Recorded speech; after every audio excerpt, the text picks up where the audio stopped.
ایمان کو مضبوط کرنا 9 جامع ترمذی نمبر 1987 میں موجود ایک حدیث میں حضور نبی اکرم صلی اللہ علیہ وآلہ وسلم نے چند اہم نصیحتیں فرمائیں۔ سب سے پہلے تقوی کے ذریعے اللہ تعالیٰ سے ڈرنا ہے۔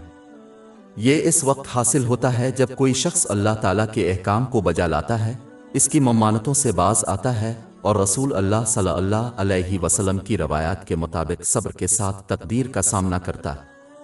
یہ صرف قرآن پاک کی تعلیمات اور نبی کریم صلی اللہ علیہ وسلم کی روایات کو سیکھنے اور اس پر عمل کرنے سے حاصل ہوتا ہے۔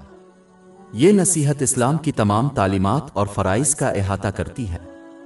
جب کوئی اس طریقے سے کوشش کرتا ہے تو بالآخر وہ ایمان کے اعلیٰ درجے تک پہنچ جاتا ہے، جسے فضیلت کہتے ہیں۔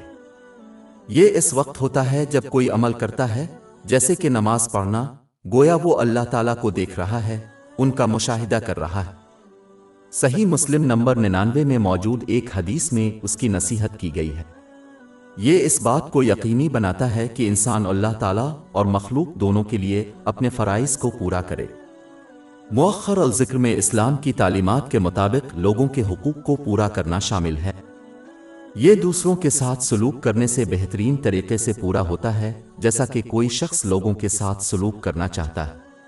دوسری نصیحت جو زیر بحث مرکزی حدیث میں دی گئی ہے وہ یہ ہے کہ مسلمان کو چاہیے کہ وہ گناہ کے بعد نیک عمل کرے تاکہ اس سے گناہ مٹ جائے۔ اس سے مراد صرف چھوٹے گناہ ہیں، کیونکہ بڑے گناہوں کے لیے مخلصانہ توبہ کی ضرورت ہوتی ہے۔ اگر کوئی اپنے عمل صالح میں سچے دل سے توبہ کا اضافہ کرے تو اس سے چھوٹے یا بڑے تمام گناہ مٹ جائیں گے۔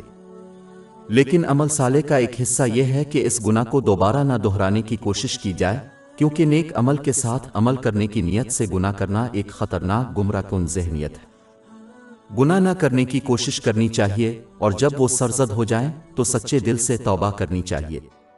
سچی توبہ میں پچھتاوا، اللہ تعالیٰ سے معافی مانگنا اور جس پر بھی ظلم ہوا ہے شامل ہے۔ جب تک کہ اس سے مزید پریشانی نہ ہو، انسان کو سچے دل سے وعدہ کرنا چاہیے کہ وہ دوبارہ وہی یا اس سے ملتے جلتے گناہوں سے بچنے اور کسی بھی گناہ کی تلافی کرے۔ وہ حقوق جو اللہ تعالیٰ اور لوگوں کے بارے میں پامال ہوئے ہیں۔ ہماری ویب سائٹ www.sheikhpod.com پر 400 سے زیادہ مفت ebooks, audio books, infographics, podcast اور بلاگ دستیاب ہے۔